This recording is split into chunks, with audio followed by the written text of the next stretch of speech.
indicateurs scientifiques, ils sont tous dans le rouge, effectivement. Le dérèglement climatique continue de s'accroître, on continue de rejeter toujours plus de CO2 dans l'atmosphère, le niveau de la mer va continuer de monter. L'échelle, c'est quoi? L'échelle temporelle, c'est quoi si on fait rien? C'est dans combien de temps? Mais c'est déjà là.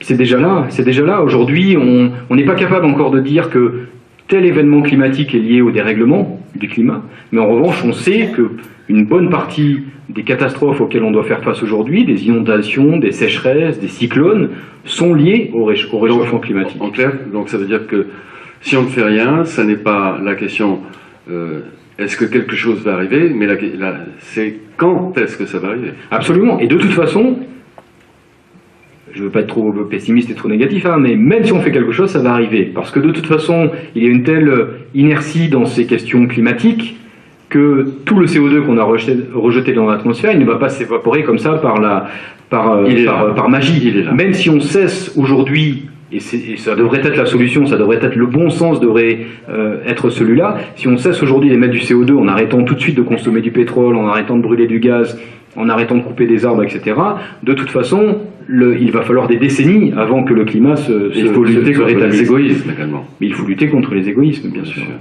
Léa. Greenpeace était... Pas de son. Oui, voilà. Pardon. Vous avez parlé des actions que vous menez, mais Greenpeace est également une association qui réfléchit et qui fournit des expertises. Vous nous en avez parlé, vous avez rédigé des scénarios pour une révolution énergétique en France. Vous pensez que la France est capable d'avoir comme ressource uniquement des énergies renouvelables en 2031, s'il y a une volonté politique qui est actuellement absente, mais si elle était là. Et je me demandais si dans votre scénario, la Corse jouait un rôle particulier de par sa position géographique, ses ressources en soleil, en vent, en énergie. Ah, bonne question, à laquelle je n'ai pas de réponse très précise, ou en tout cas pas de réponse très technique. Oui, d'une part, c'est possible, mais aujourd'hui, plus personne ne le conteste, parce qu'aujourd'hui, ce n'est pas seulement Greenpeace qui dit que la France peut se tourner vers un avenir fait de 100% d'énergie renouvelable. Très récemment, l'ADEME, qui est l'agence officielle de l'énergie, donc une institution publique, a elle aussi établi un scénario visant 100% d'énergie renouvelable. Et les conclusions étaient d'ailleurs peu ou prou les mêmes que celles du scénario de Greenpeace. Aujourd'hui, c'est possible. C'est possible technologiquement parlant, c'est possible économiquement parlant, ça va même coûter moins cher que si on reste dans l'énergie nucléaire dont on dépend aujourd'hui. Donc c'est uniquement une question de volonté politique. Si nos dirigeants aujourd'hui décident de se tourner, ça ne va pas se faire du jour au lendemain, mais s'ils décident de se tourner vers les énergies renouvelables, c'est possible de le faire.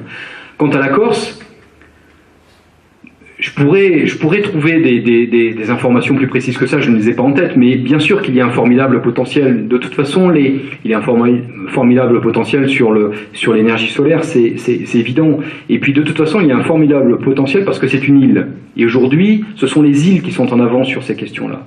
Les premiers territoires qui ont abouti à du 100% d'énergie renouvelable, ce sont des îles. Au Danemark, en Espagne, El Hierro dans les Canaries, Samsø au Danemark, parce que c'est plus facile aussi, le territoire est plus circonscrit, donc c'est plus facile de mettre en place ces politiques-là. Question, qui autorise les forages en Arctique? Le Conseil de l'Arctique. C'est très complexe parce que l'Arctique n'appartient à personne, normalement, parce que c'est une zone internationale, mais il y a un Conseil de l'Arctique composé de 5 pays que sont les États-Unis, la Russie, le Canada, je ne vais pas vous dire de bêtises, le Danemark et la Norvège, je crois. Ouais, c'est ça, la Norvège. Et donc ces 5 pays-là se sont répartis un peu l'océan Arctique, à part une zone qui est vraiment internationale, donc elle échappe à tout le monde, mais se sont répartis l'océan Arctique et ce sont eux qui vont valider les forages. Donc la Russie va valider pour les zones qu'elle considère comme étant les leurs. Donc il y a une possibilité d'interdire ces forages-là, parce que si le Conseil de l'Arctique, demain, avec les Nations Unies, avec l'UNESCO par exemple, décide de mettre en place un traité international de sanctuarisation de l'Arctique, comme ça a été fait il y a plus de 20 ans maintenant dans l'Antarctique, eh bien l'Arctique sera sanctuarisé, protégé, on n'ira pas forer là-bas. Il y a une question que je me pose concernant ces scénarios de transition énergétique proposés par Greenpeace. J'ai eu l'impression, de par l'image que j'en ai eue dans les médias, que la position de Greenpeace est particulièrement hostile au nucléaire et privilégierait une passade transitoire avec plus de gaz. La France devrait se séparer du nucléaire et recourir plus au gaz. Mais ça pose deux problèmes à mon sens. Tout d'abord, recourir au gaz, c'est se reposer sur la Russie. Et ensuite, l'Allemagne a fait ce choix-là. Elle sortira du nucléaire en 2020, si je ne me trompe pas. Et elle est aujourd'hui, de par ce choix y a contribué le plus gros pollueur d'Europe. C'est ce chemin-là que vous souhaitez pour la France? Non, bien sûr que non, mais l'Allemagne est en transition. Donc l'Allemagne est le plus gros pollueur d'Europe aujourd'hui, mais c'était déjà le cas avant. Ce n'est pas lié à sa sortie du nucléaire. Donc l'Allemagne est en transition, et moi je trouve que l'Allemagne a une longueur d'avance phénoménale sur tous les autres pays. Donc bien sûr la situation est compliquée là aujourd'hui, parce que l'Allemagne a fait le choix de sortir du nucléaire, elle est en train de faire le choix de sortir du charbon également, donc et elle fait le pari du développement des renouvelables. Mais ça ne se fait pas du jour au lendemain, c'est certain. Donc c'est compliqué, c'est douloureux parfois pour les industries, c'est douloureux pour les populations. Mais aujourd'hui, malgré ces difficultés, il y a encore un large soutien dans la population allemande à ce choix-là. En France, on est contre enfin pas qu'en France, on est contre le nucléaire chez Greenpeace. Depuis toujours, on a toujours été opposé au nucléaire. C'est vrai que le nucléaire émet moins de CO2 que le gaz ou le charbon, donc pour les questions de dérèglement climatique, le nucléaire n'est pas l'énergie la plus dangereuse. Mais en revanche, on estime que ceux qui voudraient nous faire croire, il y en a beaucoup en France, que le nucléaire pourrait sauver le climat, se trompent, parce que ce serait remplacer la peste par le choléra, c'est-à-dire que remplacer la menace du dérèglement climatique par la menace d'une contamination radioactive, on n'a pas envie de ça. Or, on sait aujourd'hui qu'on peut se passer des deux. On peut se passer des énergies fossiles, notamment à commencer par les plus sales, notamment le charbon, tout en se passant du nucléaire. Et c'est d'ailleurs le pari que font de plus en plus de régions, de plus en plus de pays. Le Danemark est le premier pays, à l'échelle d'un pays entier, qui s'est orienté vers du 100% renouvelable. Donc c'est possible, et c'est possible à l'échelle de la planète. À quelle échéance pour le Danemark? À l'échéance 2035. Donc ça va très très vite, le Danemark ils vont très très vite.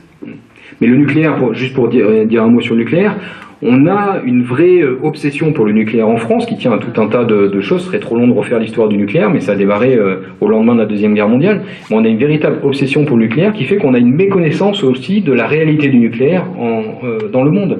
On a le sentiment que le nucléaire est une énergie très présente. Ce n'est pas vrai. À l'échelle de la planète, il y a plus de 23% de toute l'électricité sur la planète qui est fournie à partir d'énergies renouvelables. Le nucléaire, c'est moins de 10% aujourd'hui. Donc il y a plus de 2 fois plus d'énergie renouvelable que de nucléaire à l'échelle de la planète. En France, ça nous paraît sidérant quand on dit ça, mais sur la planète, la réalité est celle-là. J'ai une dernière question avant qu'elle laisse la parole au public. J'ai de l'humilité pour l'obtenir. Je pense que la Corse a besoin de vos conseils, parce que si je vous dis que ce soir il y a autant de personnes dans la salle que de voitures dans le parking, qu'en Corse ce n'est pas rare de voir une bouteille en plastique ou un paquet de cigarettes vides qui passe par la fenêtre, Monsieur Julliard, qu'est-ce que vous pouvez faire pour nous? Je rêverais d'ouvrir un groupe local en Corse. Parce que Greenpeace a des groupes locaux un peu partout sur le territoire, mais nous n'en avons pas en Corse. Je ne sais pas pourquoi. J'ai essayé de poser la question quand je venais ici, personne n'a pu me fournir une réponse. Pourtant, je sais qu'on a beaucoup de militants en Corse, qu'il y a beaucoup de militants en Corse, qu'il y a beaucoup de défenseurs de l'environnement en Corse. Donc il y a toutes les raisons d'obtenir la possibilité d'avoir un groupe local de Greenpeace en Corse. Oui, il y a beaucoup de choses à faire, c'est sûr. Sur le transport, il y a beaucoup de choses à faire. Mais ça va évoluer très rapidement. Là aussi, ça va évoluer très rapidement. Les voitures électriques, il y a 5 ans, quand on parlait des voitures électriques, c'était vraiment de l'ordre du prototype, complètement farfelu, personne n'y croyait, etc. Dans 5 ans, je vous fais le pari que les voitures électriques, ce sera une vraie réalité du quotidien. Je ne dis pas que tout le monde aura opté pour la voiture électrique, mais ce sera une vraie réalité du quotidien, notamment en ville. Tous les problèmes d'autonomie seront réglés. Et puis sur une île comme la Corse, c'est pareil. Les problèmes de l'autonomie ne sont pas si fous que ça. Je ne vais pas avancer de chiffres, mais je ne suis pas sûr que le trajet moyen d'un Corse par jour dépasse les 100 km. Or, on sait déjà faire des voitures électriques qui dépassent les 100 km d'autonomie. Une question? Oui, ben moi je retourne de l'autre côté de la mer. Qu'est-ce que vous avez comme lien avec Ségolène Royal? Ils sont... comment les qualifier? Ils sont mauvais. Non, je cherchais un meilleur mot que celui-là, mais je l'ai pas trouvé. C'est tout simplement mauvais. Pour tout vous dire, on rencontre très souvent des responsables politiques, notamment les ministres de l'écologie. Il y en a quand même eu 4 depuis l'élection de François Hollande. Ségolène Royal est la pire. Et le rendez-vous que j'ai eu avec elle quand elle a été nommée a été peut-être le pires rendez-vous de ma carrière chez Greenpeace. Elle nous a reçus vraiment de manière déplorable. De toute façon, elle a commencé par nous dire que le nucléaire n'était pas un sujet qui intéressait les Français, donc il fallait parler d'autre chose. Et puis, elle avait très peu de temps à nous accorder. Enfin voilà, on n'a pas senti du tout d'intérêt. Mais je ne crois pas que, au-delà de Ségolène Royal, je crois que le problème, c'est que le gouvernement aujourd'hui n'a pas de vraie conviction environnementale forte. François Hollande a fait le pari d'inviter, et c'était peut-être la meilleure chose qu'il ait faite concernant les sujets environnementaux, a fait le pari d'inviter et d'accueillir la conférence climat à Paris. C'était quelque chose, pour le coup, de courageux, qui tenait pour beaucoup, je pense, à Pascal Canfin, qui était ministre du Développement à l'époque, et qui l'a convaincu que c'était une bonne chose pour la France. Mais je ne sens pas aujourd'hui, dans ce gouvernement, de véritable conviction environnementale. Et je ne sens pas de discours environnemental non plus, au-delà des convictions. On est encore dans les vieilles recettes productivistes qui consistent à opposer l'écologie et l'économie. À chaque fois qu'on parle écologie à ce gouvernement, on nous rétorque « Ah oui, mais vous allez faire perdre les emplois ». Là, François Hollande avait promis de cesser de financer des projets de centrales à charbon. C'était un engagement fort, pour le coup. Il vient de revenir dessus en disant « Oui, mais il y a les salariés d'Alstom qu'il faut protéger ». Et on ne cesse de leur expliquer qu'on peut aujourd'hui concilier les deux. Aujourd'hui, l'économie et l'écologie ne s'opposent plus. Il y a beaucoup de pays qui ont fait le pari de développer une économie forte en misant sur la transition écologique. En France, on n'y croit pas. On a une autre question qui va arriver.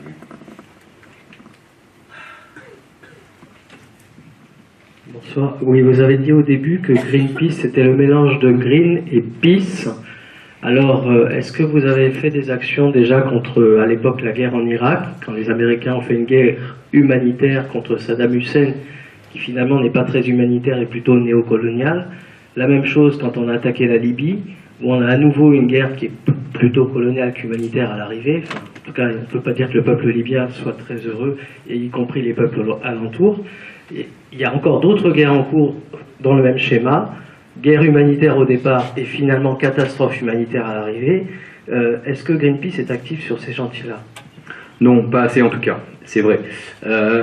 C'est vrai qu'au départ, l'histoire de l'organisation s'est construite sur ces deux aspects, environnement et promotion de la paix. Au fil du temps, parce qu'on a été rattrapé de plus en plus par les enjeux environnementaux, parce que sur les autres questions liées à la paix, il y avait déjà d'autres organisations qui travaillaient, les organisations de défense des droits de l'homme notamment, Greenpeace a peu à peu, non pas abandonné, le mot serait trop fort, mais réduit ses campagnes, son travail sur la partie promotion de la paix.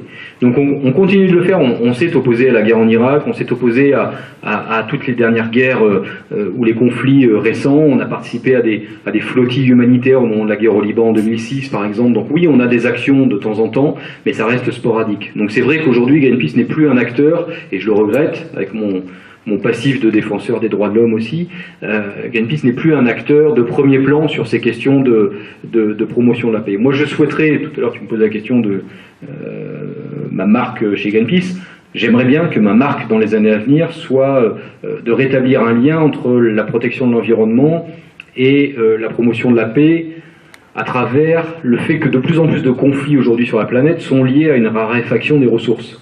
Aujourd'hui, on ne cesse de parler des guerres de l'eau, par exemple, ou des guerres climatiques, dont on va parler de plus en plus. On sait que dans les facteurs qui ont déclenché les dernières guerres dans le Sahel, ou des guerres au Soudan, ou des guerres au Kenya, par exemple, il y avait le fait que le dérèglement climatique a précipité, a accéléré des sécheresses, et que les habitants n'avaient plus accès ni à d'eau potable, ni à des ressources alimentaires suffisantes. Donc il y a un lien de toute façon très très fort entre protéger la planète et réconcilier les populations et faire la promotion de la paix. Madame ? Je vous remercie de votre intervention très, très vivifiante et qui donne vraiment envie d'agir. Moi, j'aimerais savoir si Greenpeace considère le bois comme une énergie renouvelable. En Corse, nous avons des cheminées et nous avons de plus en plus de poêles à bois. Et puis, il y a aussi le problème des déchets verts qui sont brûlés. L'air pur des villages est souvent embué par toutes sortes de fumées. Alors, quelle est l'opinion de Greenpeace sur ces sujets-là? Mais le vin de Joël Luciana, c'est bien, hein, ça va. Fioul lourd, centrale au fioul lourd, Ah oui, gaz, ça c'est grave. Louchiane, Une petite action de banderole. on n'en parle pas. Ouais, ouais. Sur le vague. On s'est battu pour pas avoir. Ils en ont remis une autre à Louchiane. Pourquoi vous n'avez pas de bureau ici, vous voyez, c'est bien. On va laisser On en a deux maintenant. Non mais c'est bien, je pense que j'ai déjà recruté 2 ou 3 militants pour le prochain groupe local de Greenpeace en Corse. Candidature spontanée. Là. Voilà, ça a bien fonctionné. Juste pour répondre sur le bois, non, Greenpeace ne considère pas le bois comme une ressource naturellement renouvelable. Dans certains contextes, quand c'est bien fait, quand c'est fait de manière bien pensée, oui, le bois peut être une énergie renouvelable parce qu'on laisse le temps au stock de se reconstituer. Mais naturellement, le bois, non, n'est pas une énergie renouvelable au sens où on consomme trop de bois par rapport au temps qu'il faut pour que les espèces, les stocks se reconstituent. Votre deuxième question sur les déchets, c'est compliqué parce que la question des déchets est peut-être l'une des plus fondamentales sur la planète, parce que on ne cesse d'accumuler des déchets, qu'on n'a toujours pas. On parle beaucoup d'économie circulaire de plus en plus, on parle de recyclage depuis des années, mais on n'a toujours pas changé le monde là-dessus. On n'a toujours pas changé nos modes de consommation. On continue de générer des quantités de déchets folles. Ça avance, mais c'est très très lent. Là aussi, on entend de plus en plus parler de politique zéro déchet.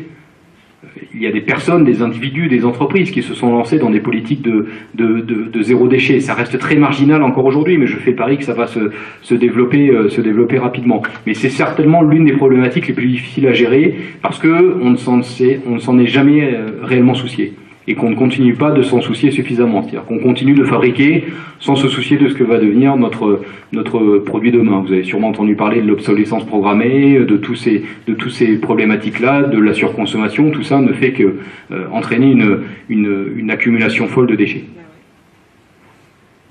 Un doigt s'est levé derrière, Cyril également.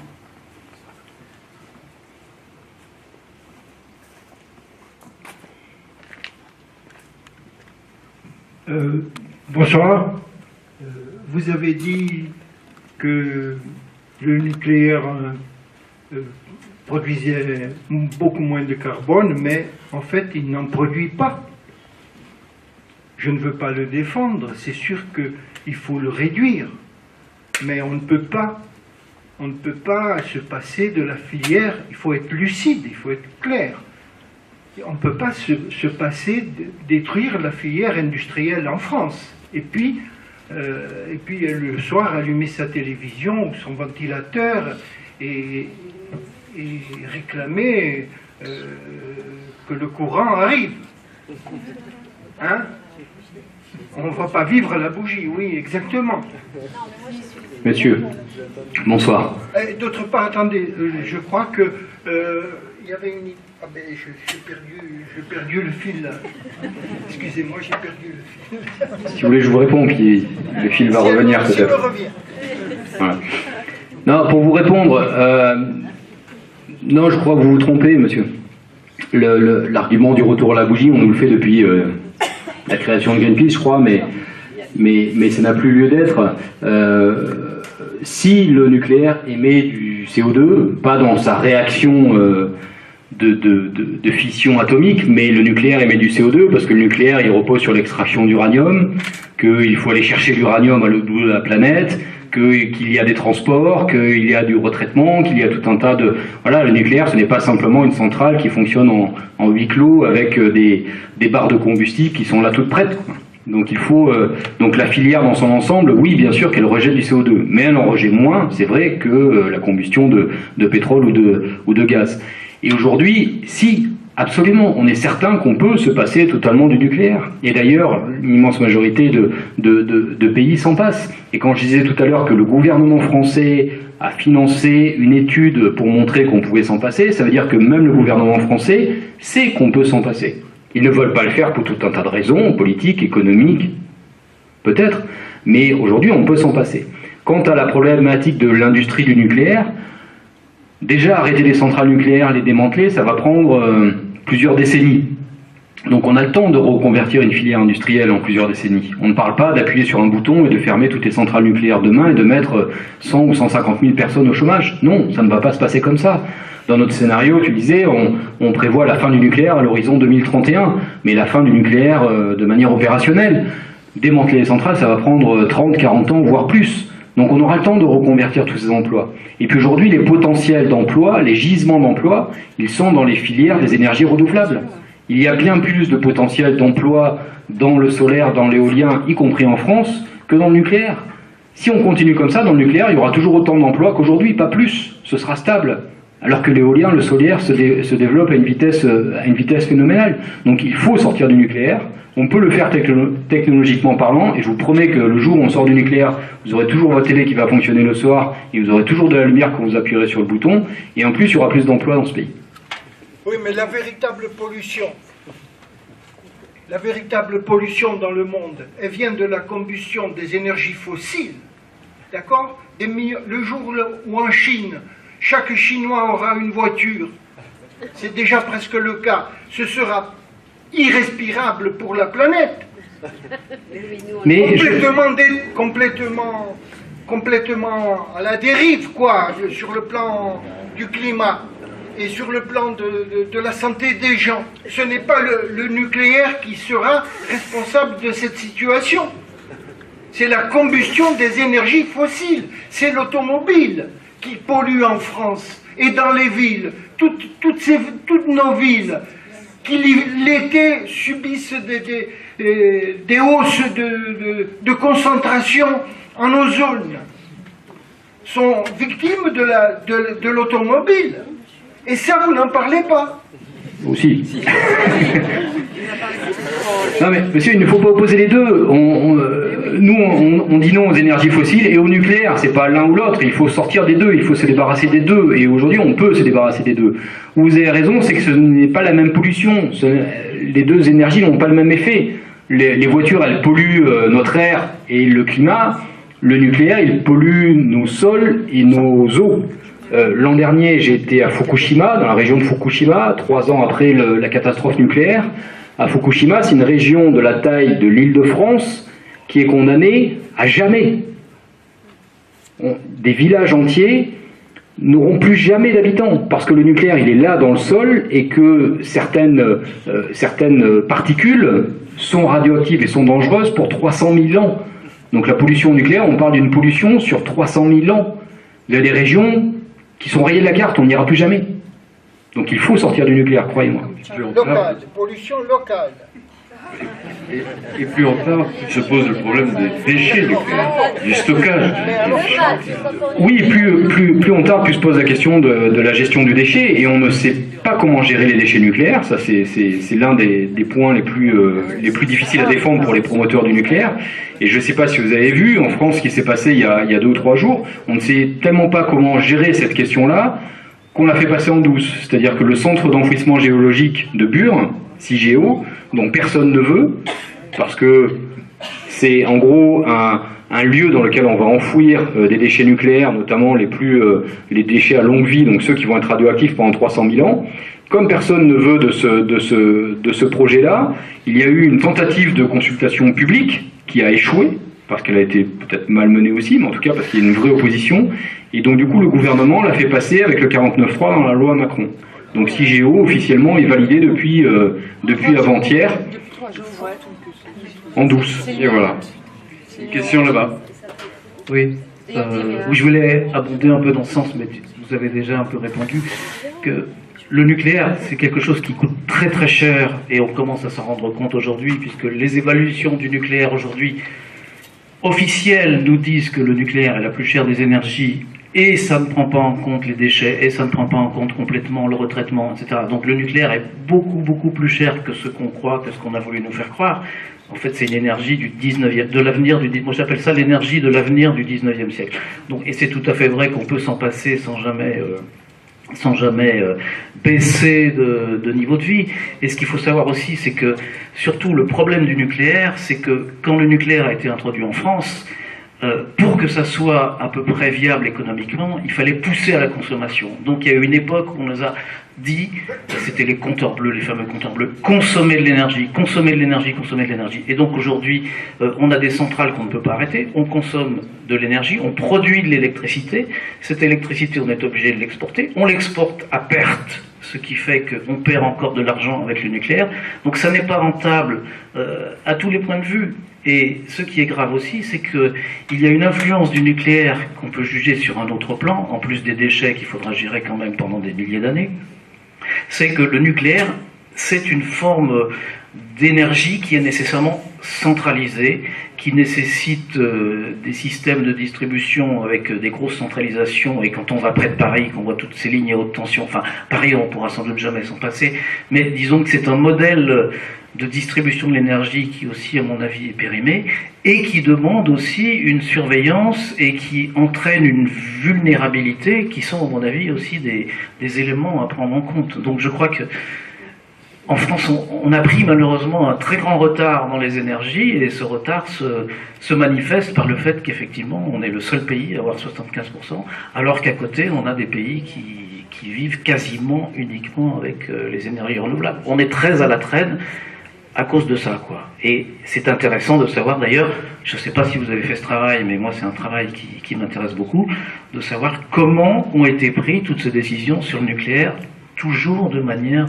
quand même cachée, jamais démocratique et pour cause. Ben, j'allais y venir, j'allais rebondir là-dessus en disant, et en plus, le nucléaire est l'énergie la moins démocratique de toutes les énergies. L'énergie nucléaire est entourée d'un secret depuis toujours parce que c'est au départ une énergie militaire, avant d'être une énergie civile. Donc il n'y a qu'à voir les centrales nucléaires qui sont de véritables forteresses retranchées. Il n'y a qu'à voir tout le secret qui entoure l'utilisation de l'énergie nucléaire. Il n'y a jamais eu de consultation des Français sur l'utilisation du nucléaire. Donc au-delà de tous les problématiques environnementales, économiques, etc., le nucléaire n'est pas une énergie démocratique. Oui. Bonsoir. Pour continuer sur le nucléaire, moi je suis assez aussi inquiète sur l'EPR de Flamanville qui présente déjà, avant la fin de sa construction, des failles et je me demande si c'est pas une folie de continuer, une folie économique et une folie... le risque que ça éclate, quoi, voilà, technologique.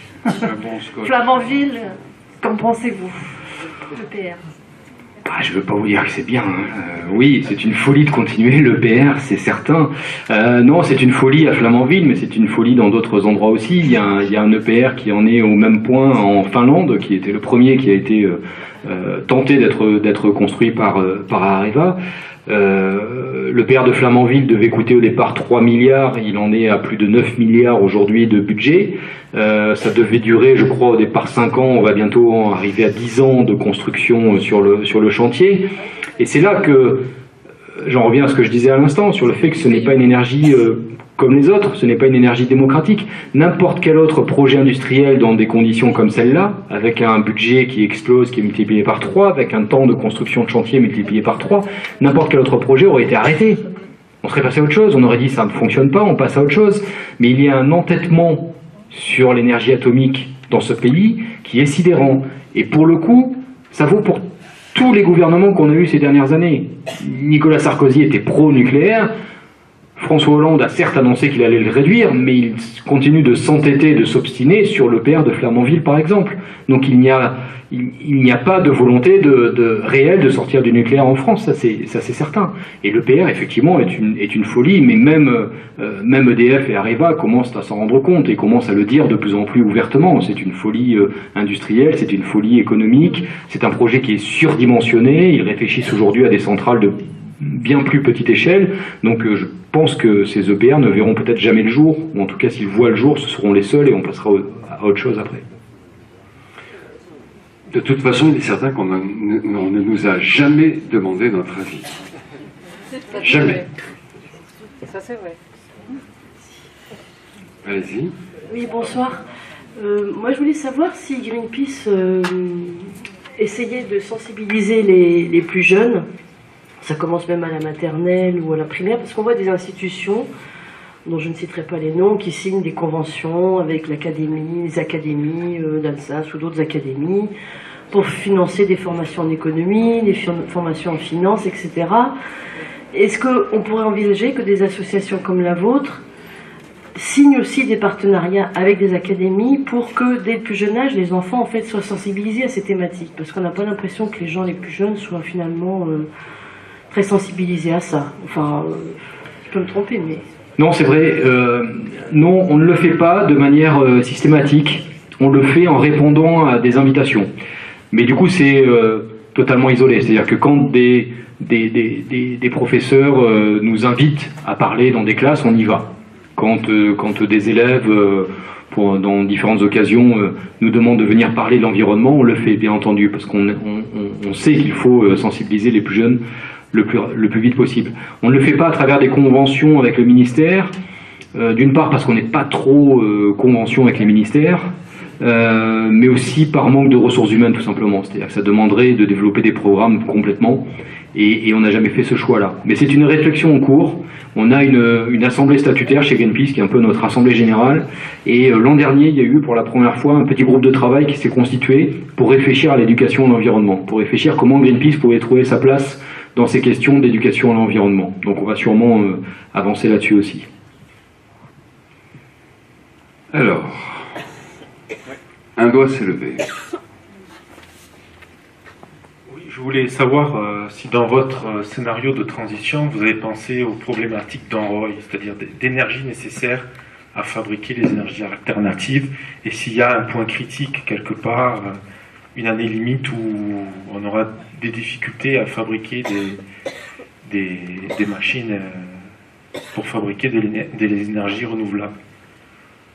L'Enroy, ça vous dit quelque chose? Le quoi, pardon? L'Enroy, l'énergie, enfin, c'est par exemple pour fabriquer un panneau solaire, si on le fait en Chine, en fait, le bilan il est négatif, quoi.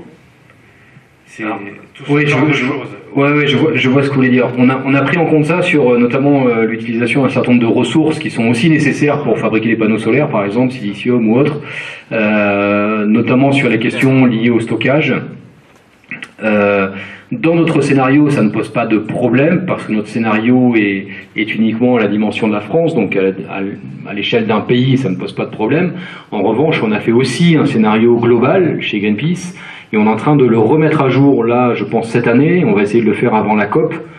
Aussi, alors pas que pour ça, mais aussi parce qu'il y a cette question-là, des ressources nécessaires, des ressources naturelles nécessaires qui sont indispensables pour pouvoir mettre en application ce scénario-là. Et ça a notamment beaucoup évolué, et on a beaucoup d'appréhension sur cette question-là, parce qu'on mise aussi de plus en plus sur le stockage. Or, le stockage se fait avec des batteries, et les batteries sont consommatrices de beaucoup de ressources, de terres rares, de matériaux nécessaires, de ressources naturelles, de minerais, etc. Donc on essaie de prendre ça en compte, oui. Ouais. Il m'a semblé, voilà, très bien. Bonsoir. On sait qu'un des prochains enjeux écologiques pour la planète, ça va être la démographie. Est-ce que Greenpeace va se positionner par rapport à ça? Non, parce qu'on n'est pas convaincu chez Greenpeace que c'est le problème. Alors la démographie pose des problèmes, c'est certain, mais on est convaincu que en changeant les choses, on peut malgré tout fournir de l'énergie à toutes les personnes qui occuperont la planète demain, qu'on pourra nourrir toutes les personnes qui seront sur la planète demain. En revanche, il faut effectivement changer de mode de production énergétique, changer de mode de production alimentaire. Mais sur les questions démographiques, pour l'instant chez Greenpeace, on n'a pas identifié l'évolution démographique qu'on connaît, quand on parle de 9 milliards d'habitants bientôt sur la planète, on n'a pas identifié ça comme un problème à condition qu'on change nos modes de production, nos modes de consommation.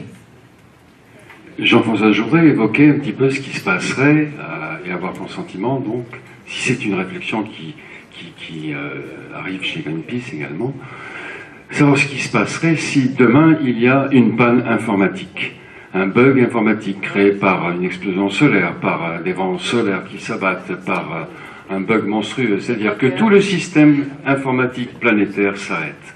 On sait, on a appris qu'en moins de quelques jours, 3 jours, 4 jours, 5 jours, je crois, les centrales s'arrêtent, c'est le bordel, les réacteurs les réacteurs ne sont plus réfrigérés, refroidis.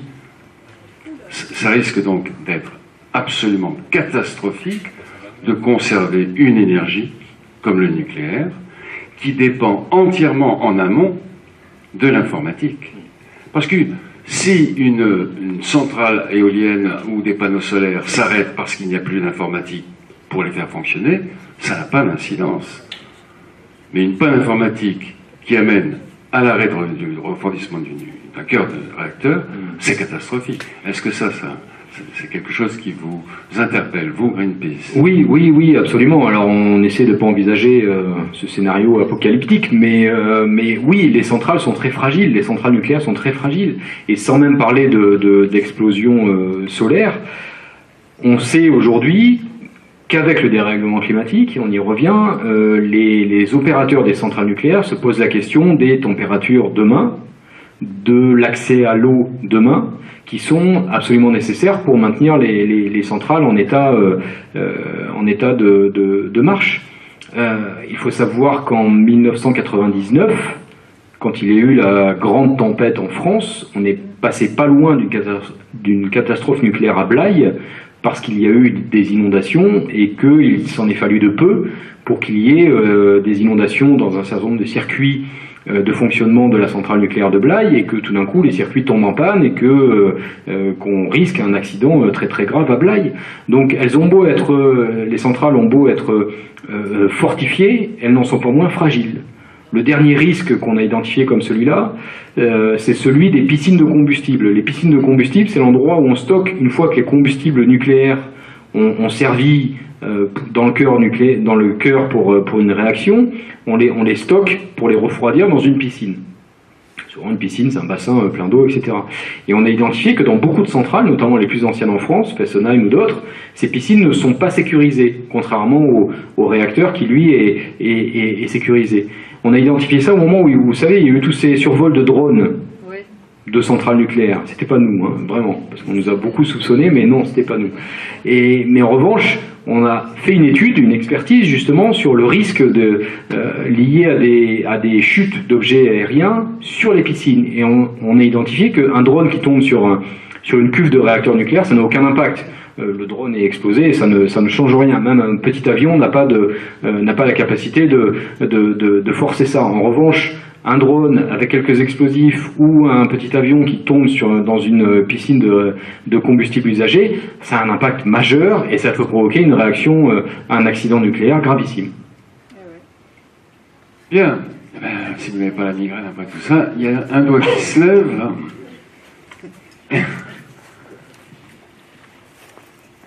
Et s'il n'y a pas d'autres questions, ce sera peut-être la dernière. Comme ça, on fera des beaux rêves. Hein. Bonsoir. Bon, alors j'ai 3 questions. Enfin, 2, allez. Alors, la première, c'était pour en revenir... je vais parler de mes petits problèmes. Pour en revenir au problème d'énergie fossile, et madame qui s'inquiétait pour nos cheminées, moi j'ai un chauffage central qui date des années 60, quand le pétrole n'était pas très cher. Et j'ai décidé, puisque l'installation était quand même correcte, de changer le fonctionnement de cette chaudière par des granules de bois. C'est quand même plus écologique que le mazout. Oui. Oui, voilà. Voilà, donc, oui, soyez rassurés, oui. Voilà. Sans aucun doute. Donc, ensuite, pour en revenir à Ségolène Royal, on peut lui reprocher beaucoup de choses, mais elle a déjà été il y a quelques années, ministre de l'Environnement. Et on lui doit quand même en Corse le fait qu'elle est empêchée dans les Bouches de Bonifacio de passer les gros cargos qui risquaient quand même de faire une pollution quand même assez importante. Donc reconnaissons-lui au moins ça. Et elle est revenue à Bonifacio il n'y a pas très longtemps pour quand même parler du parc qui pourrait se faire Voilà, donc... Et autre chose, puisque vous avez parlé de la commémoration de l'affaire du Rainbow Warrior, sachez que, ironie du sort, vous êtes tout près du départ de l'affaire du Rainbow, puisque les nageurs de combat sont partis à quelques mètres d'ici, de la base d'Asprey, qui est pas loin de ce très beau lazaret. Voilà. Merci. Mais ça n'était pas des courses. Hein. Merci. Jean-François, j'ai entendu dire tout à l'heure, je t'ai entendu dire, des drones ont survolé les centrales et l'État français a pu penser à un moment donné que c'était nous. Donc ça voudrait dire que l'État français considère Greenpeace comme pouvant être une organisation inconséquente. Oui, certains au sein du gouvernement français, oui, en tout cas, c'est l'accusation qu'on nous rétorque à chaque fois qu'on entre dans une centrale nucléaire, parce qu'on entre régulièrement dans les centrales nucléaires pour dénoncer le risque nucléaire, et on est encore, aujourd'hui, en 2015, accusé de terrorisme parfois, ou de générer des risques inconsidérés. Oui, c'est certain. On a beau expliquer pourquoi on fait ça, comment on le fait, etc., et que la menace, ce n'est pas nous, la menace, c'est l'énergie nucléaire. Certains, pas une majorité, mais certains continuent de s'en prendre à nous. Oui. Alors, on va dire ce soir, est-ce que ces actions sont effectivement des actions inconséquentes? Non, ces actions ne sont pas inconséquentes. Quand on entre dans une centrale nucléaire, c'est bien réfléchi, c'est bien pensé, tous les risques sont mesurés, on ne le fait pas pour se faire plaisir, on le fait parce qu'à un moment donné on n'a pas le choix, parce que le débat il est confisqué sur le nucléaire, que si on veut pointer du doigt un risque particulier sur les centrales nucléaires, il faut être là où ça se passe, comme les premiers pionniers de Greenpeace étaient là où ça se passait au large de l'Alaska il y a plus de 40 ans. Donc non, on fait attention à tout, à ne prendre aucun risque, mais voilà, ce discours est difficile aujourd'hui. Léa, est-ce que tu as une dernière question? Elle est trop triste, je la pose pas. Je vais pas finir là-dessus. Non, elle est trop triste. Triste. Du coup, je suis obligée là. Vous avez évoqué dans une tribune au Monde dernièrement, et vous nous en avez parlé ce soir, de très nombreux militants écologistes qui perdent leur vie dans leur combat. Donc je me posais la question tout d'abord, dans quelles circonstances ils perdent leur vie? Est-ce que c'est sciemment ou c'est parce qu'ils étaient sur un palmier quand il a été abattu? Et enfin, est-ce que vous, personnellement, vous craignez pour votre vie? Est-ce que des fois, vous rentrez chez vous en vous disant « Oula, là, c'était pas loin » ? Non, ces militants perdent leur vie souvent parce qu'ils parce qu'ils gênent. Donc ce sont, dans une immense majorité des cas, des assassinats ciblés. Une bonne partie d'entre eux ont eu lieu ces dernières années en Amérique centrale ou en Amérique latine pour des groupes qui luttaient contre la déforestation. Et souvent, lutter contre la déforestation, c'est aussi gêner des business. C'est gêner des entreprises qui font leur business de la déforestation. Et du coup, souvent, les militants sont assassinés non pas par des États, mais par des milices qui sont payées souvent par ces entreprises-là. Donc ce sont des assassinats. Quant à moi, est-ce que je risque ma vie? Non. Non, parce que je suis directeur de Greenpeace France. Mon homologue russe, il y a 2 ans, a risqué sa vie. Mon homologue indien, je ne dirais pas qu'il risque sa vie, mais il risque sa liberté, il risque son statut social, il risque d'être décrédibilisé, il risque d'être accusé de choses diverses et variées. Donc oui, il y a des risques différents. Non, moi je ne risque pas ma vie en France, je risque ma carrière peut-être, au sens où être chez Greenpeace, ça ferme un certain nombre de portes aussi, parce que demain, certaines personnes auront peut-être peur de me faire une proposition, mais tant pis, ça on verra demain. Les détracteurs de Greenpeace portent-ils des accusations contre Greenpeace, en dehors de celles d'actes de terrorisme? Quelles sont les principales oppositions que Greenpeace rencontre? Quels sont les principales reproches que l'on adresse à Greenpeace? Alors, les gens de bonne foi nous reprochent nos modes d'action. C'est-à-dire que les gens de bonne foi ne nous reprochent pas nos analyses, nos expertises, nos positions, etc. Ils nous reprochent la manière dont on l'exprime. Donc, nos actions de confrontation non violente. Ça nous est reproché par les gens de bonne foi. Mais il y a encore des gens de mauvaise foi. À l'occasion des 30 ans du Rainbow Warrior, Edoui Plenel, qui était l'un des journalistes qui a révélé cette affaire-là à l'époque, était invité dans Mediapart aujourd'hui, mais dans Le Monde à l'époque, était invité il y a quelques jours sur France Inter. Il a débattu avec un député socialiste qui accusait encore Greenpeace 30 ans après d'être financé par le KGB ou les services secrets aujourd'hui. Honnêtement, ils sont rares aujourd'hui ceux qui nous lancent ces accusations encore aujourd'hui, mais on peut en trouver quelques-uns qui vont nous accuser de ne pas savoir, d'avoir une certaine opacité, de ne pas savoir d'où viennent nos fonds, etc. Voilà. Et je l'ai dit tout à l'heure, nos fonds sont absolument transparents. On a été audité par la Cour des comptes en 2013. La Cour des comptes a certifié que nos fonds proviennent effectivement à 100% de donateurs particuliers. La Cour des comptes n'était pas là pour nous faire des cadeaux, hein, crois-moi. Mais donc on a eu cet audit fait parfaitement en règle. Mais il y a encore ces accusations-là qui reviennent de temps en temps. C'est important de dire également que, effectivement, lorsqu'on parle de Greenpeace, on peut en parler sans suspecter systématiquement un serpent, une taupe, que sais-je d'autre, qui, par l'intermédiaire de cette ONG en apparence tout à fait honorable, qu'elle mène en fait une action de sensibilisation qui va plutôt dans les intérêts de certaines puissances qu'autre chose. Donc ça n'est pas le cas. Ça n'est pas le cas. Non. Donc, pour finir, je dirais que durant cette soirée, j'ai remarqué que Jean-François Julliard portait à son poignet gauche un petit bracelet.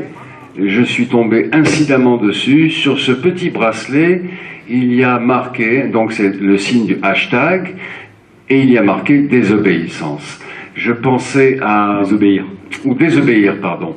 Je pensais à la toute première soirée avec Jean-François Bernardine, qui vous a donné le signe de ralliement des non-violents que des enfants ont fait à la fin de la soirée. C'est très intéressant de savoir comme ça qu'il existe des signes de ralliement pour nous reconnaître les uns les autres et nous identifier comme étant capables de désobéir et de dire non. En tout cas, votre présence ce soir le prouve. Je vous remercie. Merci. Merci à toi, Jean-François. Merci à toi, Léa.